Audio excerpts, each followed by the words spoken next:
overall conduct. Uulitin ko po. Holiness in practice, goal is to become more like Jesus, reflecting God's character, nature, in action, speech, and overall conduct. Ito po ang makikita dyan kapag pinapractice natin yung holiness in practice. Transform habits and mindset. Kumusta po yung habit natin? Kumusta po yung mga araw-araw natin? Di ba may tinatawag pa nga tayong habitual sin? Yung naging habit na lang natin ulit-ulitin yung mga kasalanan. Kumusta po yung habit natin? I-check po natin yan. For us to practice holiness, let us pray to the Lord na baguhin ng Lord yung mga habits natin and yung mindset natin. Next po, empowerment by the Holy Spirit. The Holy Spirit empowers believers to overcome sin, temptation, and worldly distraction. Without the work of the Holy Spirit, napakahirap. Kaya pagising pa lang natin sa umaga, lagi natin, Lord, Holy Spirit, I ask na i-sustain mo ko sa araw na to. Kasi without the empowerment of the Holy Spirit, it is very hard to live a holy life. And because we are holy at pinapakita natin sa practice natin, there is an evidence of faith. Ano yung evidence of faith? May patunay yung pananampalataya na sinasabi mo. Example na lang yan, yung pananampalataya na meron tayo. Pag nagtatides ba, nagpapakita ng pananampalataya? Yes. Oo. When we do tithing, naniniwala tayo, may pananampalataya tayo, may ebidensya. Yung uri ng tinatayuan nating pananampalataya na kahit na maliit ang kinikita mo, pag naging tapat ka sa Panginoon, ang Diyos ang magpapala sa'yo. May ebidensya sa buhay mo na kahit na natatakot kang gawin yung isang bagay, gagawin mo kasi naniniwala ka na may kayang gawin at totoo ang Diyos sa mga pangako niya sa buhay mo. Diba? Mahirap umattend ng church. Linggo-linggo kami, Bulacan pa kami. Grabe talaga yung sakripisyo talaga minsan po. Talagang 4 pa lang gising na kami. Tapos ang ang gasolina namin parang 800 yata balikan. So every Sunday yun, iba pa yung pagkain. Abay, hindi naman ako Depo baby, no? Wala na, di ako DPWH. Ano si King, asawa ng kontraktor, pero ako, hindi. Basta alin, bigyan nyo yun. Diba? Si King, may pangpagasolina yan, marami. At anak asawa ng kontraktor. Diba? Ako, hindi. Asawa lang ako ng tindero. Kasi may pinuntahan yun eh. May diba? Kaya, ang hirap. Pero alam niyo po, isa yung tinatayuan ko. Dati kasi, may attitude talaga kami mag-asawa. Well, minsan yung inisip ko kaya inilayo kami sa Bulacan kasi dito yung bahay namin dati, late pa kami lagi. O, kaya nilayo kami, napunta kami ng Bulacan, maaga na kami lagi. Diba? Kasi talagang minsan alisin ka talaga ng Lord sa comfort zone mo para talagang i-rebuke ka. Tapos, di nila alam sa amin ng Lord yung, nayak na naman ako, no? Kasi dati, parang may mga time na okay lang sa amin na hindi kami mag-church. Kasi parang minsan, feeling ko may expectation ako na kahit na leader na ako, minsan napaprustrate ako pag di na-meet yung expectation ko ng preaching, o kaya ng praise and worship. Di ba? Ang sama na ugali ko dati. Yung bilang minsan, nakabase yung pag-attend ko sa satisfaction ng expectation. Pero nung inilayo kami ng Lord, kasi dito, ang lapit lang, di pa ako nakaka-attend ng prayer meeting. Minsan pilit na pilit. Pero nung inilayo ako ng Lord, na-appreciate ko, ang dami ko palang nabibis. Ngayon nandito ako sa Bulacan. Parang pinagkaitan kami ng pagkakataon na umattend ng prayer meeting, yung mga gawain. na gusto-gusto kong amin, wala. Pero ngayon, salamat sa Lord kasi, yung ebidensya ng pagbabago na ginagawa ng Lord sa amin, unti-unti pinakikita sa amin na parang lalo yung asawa ko, hindi siya kagaya ng mga ibang tatay natin dito na very, alam mo yun, very fiery. Iba kasi yung gift ng asawa ko. Pero hindi siya yung parang expressive sa faith niya. Pero ngayon siya yung lagi nagsasabi, hindi ko kaya hindi mag-church. Kahit alam mo yun, umabot na yung aming budget sa ano yung pang gasolina natin, makain pa. Pero nakikita namin, shucks, Lord, salamat! Kasi talagang faithful ang Lord. And that's the evidence. Sabi ko nga yung testimony kong nakaraan, nandito kami, wala naman kami, hindi nga ako nepo baby, pero may sasakyan naman ako, di ba? Saan galing? Paano ko nagkasasakyan? Paano nasusustain? Is it because I am sufficient? No. My God is sufficient. Sapat ang biyaya ng Panginoon. Kaya kung natatakot kayong maging tapat sa Panginoon, subukin niyo ang Lord. Takot kayo ibigay yung tithes mo? Kapag takot ka, walang magagawa ang takot mo. Maging tapat ka sa Panginoon, patutunayan ng Lord sa'yo. Hindi man sobra-sobra pero sapat. Diba? Pumanuhin ng Lord. Pag umapawi ng Lord yung kagalakan sa puso mo, subukan mo. Ay papakita ng Lord yung ebidensya ng mga salita niya at kung pananampalataya na meron ka. So, when you practice holiness in your life, the Lord will provide evidence of your faith. Kasi hindi patay ang Diyos natin. Buhay ang Diyos mo. Patutunayan niya yan sa'yo. Subukan mo. Marami po kasi sa atin, ayaw.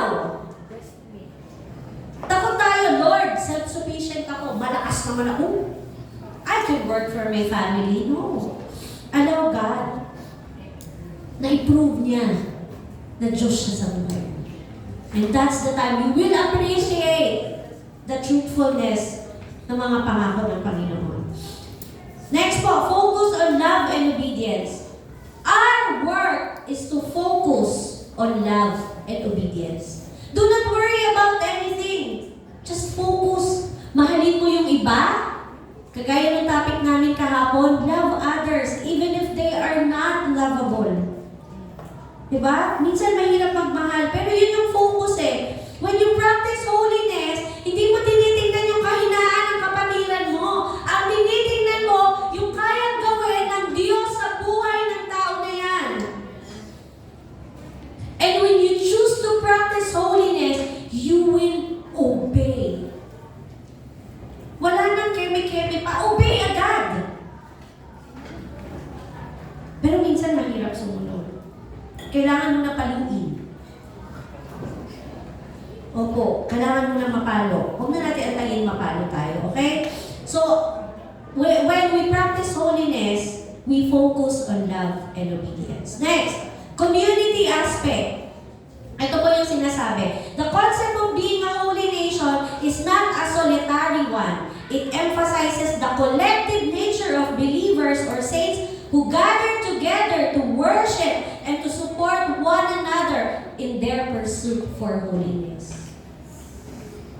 Ikaw ay niligtas, hindi para sa liningin mo yung kabanalan mo, kundi i-share mo sa mga D-group members mo, sa mga co-mommies mo, sa mga co-parents mo, sa family mo, sa work mo.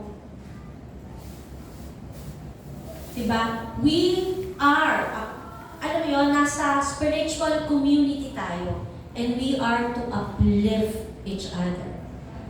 Let's join together in our pursuit for holiness. Kahapon po, nakakatuwa yung pangyayari. Kasi doon mo ma-feel that you have these people accountable with your life sa nilagay ng Lord. Marami sa atin takot to face yung mga multo natin sa buhay. Pero kapag pala, yung weakness mo, in-expose mo sa kapatiran mo, masasabayan ka nila. Hawak-hawak tayo, sabay-sabay tayo, magiging banal sa harapan ng Panginoon. Hindi pwedeng may maiiwan. Kaya pag in-invite kayo, hawakan mo yung kamay ko, kapatid. Let's join together. Hawak!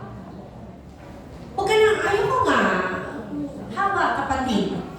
Dahil tayo po, we are here for one another. Let's, let's join sa journey ng bawat isa in pursuit for holiness. When you struggle, sabihin mo sa kapatid, sa D-group leader mo, D-group, nag-struggle ako, help me. Pastor, nahirapan po akong pagtagumpayan ng kasalanan na to. Pray for me po. Paano po ba yung proseso? Tulungan niyo po ako. Let's reach out. Meron po kayong spiritual community who's willing to join you with your pursuit for holiness. Andito po ang bawat isa sa amin. Sabihin sa katabi mo, andito ako. Andito ako.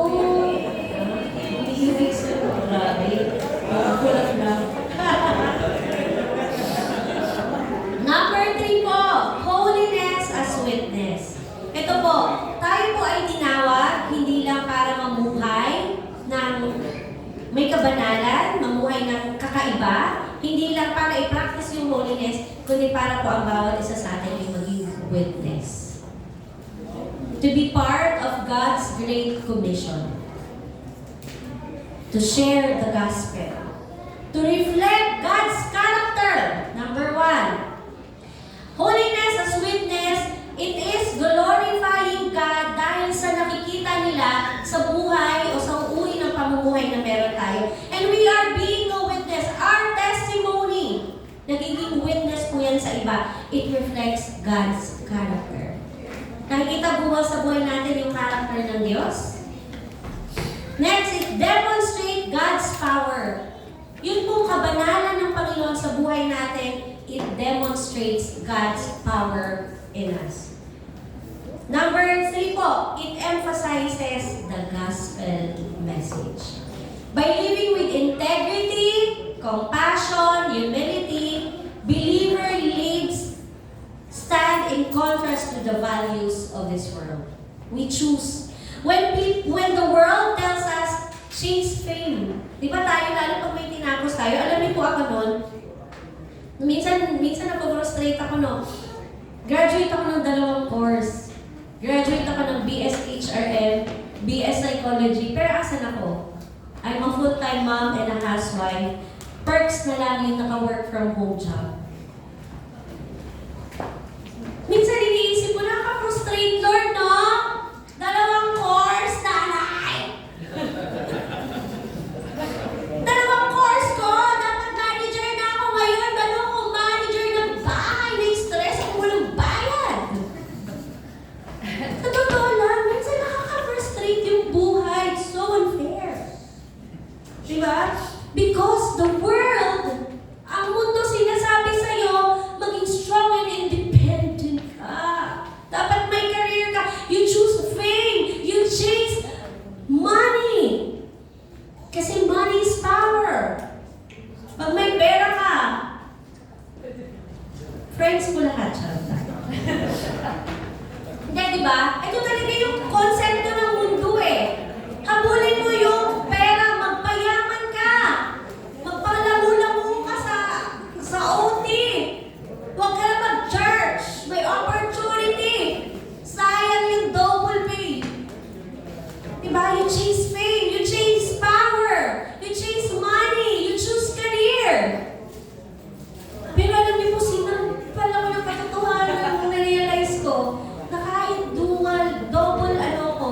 double course na-realize ko, hindi yun yung sukatan ng pagiging tagumpay mo sa Panginoon. Ang katagumpayan ay kung ano yung plano ng Diyos sa buhay mo. No? So, kailangan nakikita sa buhay natin lagi yung mga decisions natin, yung mga hakbang na ginagawa natin. At nakikita natin, it emphasizes the gospel message. No? Minsan, ang mundo, pinipilit kang unahin ng mundo, pero ang sinasabi sa'yo, kahit ano yung narating sa buhay mo, dapat yung testimony mo, it emphasizes the gospel message. Ano yung ginagawa ng Diyos sa buhay mo? You share it. Ano yung ginawa ng gospel sa buhay mo? You share it. Ipapakita mo yon. Because it will lead to, it will provide a personal testimony. When you live as a witness of the Lord, you have testimonies to share. Diba? Kasi ang daming ginagawa ng Diyos sa buhay mo. And when you have testimonies to share, you encourages other to seek Christ. Diba? You encourages others to seek Christ. Kapag nagbibigay ka ng testimony, yung mga kapatiran mo natutuwa ay gusto mong maging kagaya niya. Alam niyo po, ako tuwan-tuwa kay Monica. Kasi dati, sabi nga niya, magagalitin daw siya, pero ngayon, yung mga kapatid niya, yung buong family niya na talagang nasa church na. Diba? Yung mga nakaraan natin, ginagamit to ng Lord para baguhin tayo, maging testimony tayo, para yung ibang tao ma-encourage to seek Christ. Uy, binago na si Ate Sharon. Dati, ano yun eh? Ganito yan. Hindi naman pagkakatiwalaan ngayon. Grabe. Ang sarap kilalanin yung nakilala niya Diyos. Kasi ang laki ng pinagbago niya. Parang gusto ko rin makilala si Lord. Kasi nakikita ko si Lord sa buhay niya. Kumusta po tayo? Na-encourage ba yung kapatiran natin sa buhay natin? Kapag umaaten tayo dito sa church, hindi Christian yung family mo, pag uwi mo, sinasabi mo, alam mo, nabibless ako sa'yo, anak. Kasi nakikita ko talaga binabago ka ng Lord sa church na inaatenan mo. O hindi, galing ka na naman sa church, wala ka naman nagagawa dito sa bahay, pinag-uugas na kita, hindi ka maasahan, yan ka natututunan mo sa church. Bato-bato sa langit, ang tamaan magbago. Dapat po, if we want to be a witness, no, yung ginagawa natin dito sa church, totoo din po sa mga bagay natin. Para yung family natin, madala natin sa Panginoon. Baka mamaya gusto natin maging banal tayo, pero pagdating sa bahay, bumabalik yung balot. Diba? Wala na yung tinanggal na ng Lord, binabalot mo rin yung sarili mo sa galit. Diba? Pag dinangal na tayo, let us be a witness so that others will be encouraged to seek the Christ na tinanggap mo sa buhay. And as an application po sa umaga nito, ano po ba yung benefit ng holiness? When we live as a holy nation, pag pinabuhay natin yung isang bansang may kabanalan sa ating mga buhay, ano ba yung magiging benefit nito sa ating mga buhay? Again, holiness is hard. Mahirap po. But the benefit of practicing holiness and living a different life far outweighs anything we might need to sacrifice. Alam niyo po, kapag pinili niyong mamuhay ng iba, ng may kabanalan, lahat ng sakripisyo niyo, worth it. Worth it yan, dahil magbubunga yan ng mga bagay na hindi niyo inaasahan, and you will be amazed kung paano gagawa ang Diyos sa buhay ninyo. Number 1, holiness fosters intimacy with God and builds spiritual strength and stability.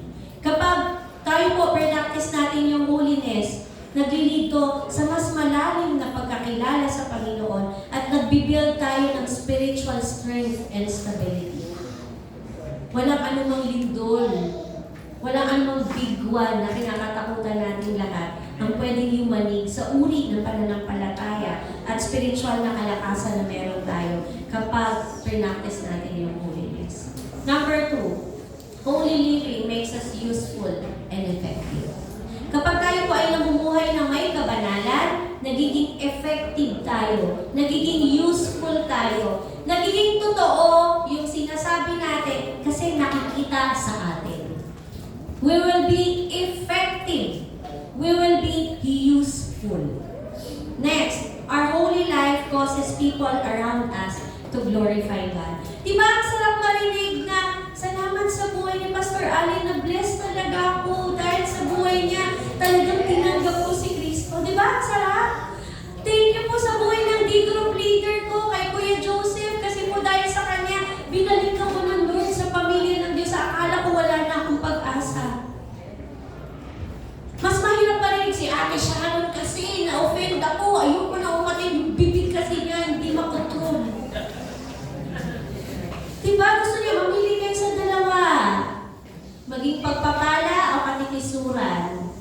up to you. Diba? So our holy life causes people around us to glorify God. Ang sarap nun. Bless na bless ako. May ganito nung nag-solid siya. Grabe, umiyak talaga ako. Because nakikita, nag-reflect, nag-manifest yung holiness ng Diyos sa buhay mo. And hindi nila pwedeng i-shut up yung mouth nila. Kasi i-open nila. Because they want to bless God. Because they are blessed by your life. And holiness builds peace with God. Nagiging maganda yung relationship natin sa Panginoon. And lastly, a holy life pleases God and produces fruit. Pag pinaktis natin yung kabanalan, napi-please ang Diyos. Pag na-please ang Diyos, sabi, if you delight yourself into the Lord, He will give you the desires of your heart. But you have to delight first. Diba? When your life pleases the Lord, parang tataya, hindi mo na kailangan humingi, ibibigay ko na sa'yo, nepo baby ka na, Diba? Hindi mo kailangan magmakaawa, ibibigay ng Lord sa'yo because God, kapag na-delight siya, He will give you the desires of your heart. So in conclusion po, minsan mahirap maging iba kasi napupulaan tayo. Parang pakiramdam natin kapag napupulaan tayo dahil iba tayo, naha-hurt tayo. Pero sa totoo lang po, kapag napulaan ka, paano ba? Hindi naman napulaan. Kapag ikaw ay naging negative dahil gusto mong maging positive sa Panginoon, maganda yun.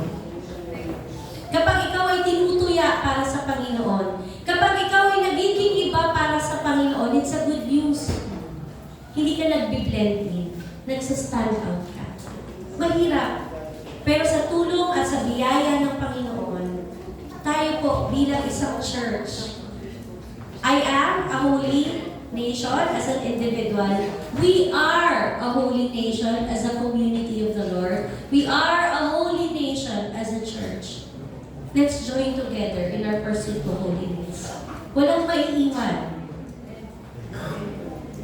Walang maiiwan. Napakasarap. Kanina, natutuwa ako nung kinakanta natin yung And the angels cry, holy, all creations cry, holy. Dahil kapag alam niyo po, ang church, when we practice holiness, we can boldly declare that the Lord our God is holy. And the Lord will inhabit the praises of His people. At kapag naganap ang Panginoon, maraming pagbabago, maraming himala ang gagawin ng Diyos sa buhay natin. Again, a holy nation is not perfect. It's not being perfect. I-remind ko po ang bawat isa sa atin. When we say we are a holy person, a holy nation, it's not being perfect. It is acknowledging that you are a sinner, but you choose to be separated from the worldly influences. You are part of God's holy nation, chosen, loved, and set apart. So live in a way that shows others who God is, and let your life be a light that leads people out of darkness. Let us serve God. Hayaan natin yung mga buhay natin ay maging dahilan para yung mga taong namumuhay sa kadiliman ay piliin din na tanggapin si Kristo at maranasan yung liwanag at buhay na nararanasan. So, purihin ng Diyos. Dapat magpapakanta ko pero na-realize ko talaga meron pa tayong kalookan, magpa-practice pa ata sila. So, wag na. Talagang na-bless naman tayo sa ating pag-aawitan kanina. So, purihin ng Diyos. And I pray, mag-challenge tayo sa umagang ito to live a holy life.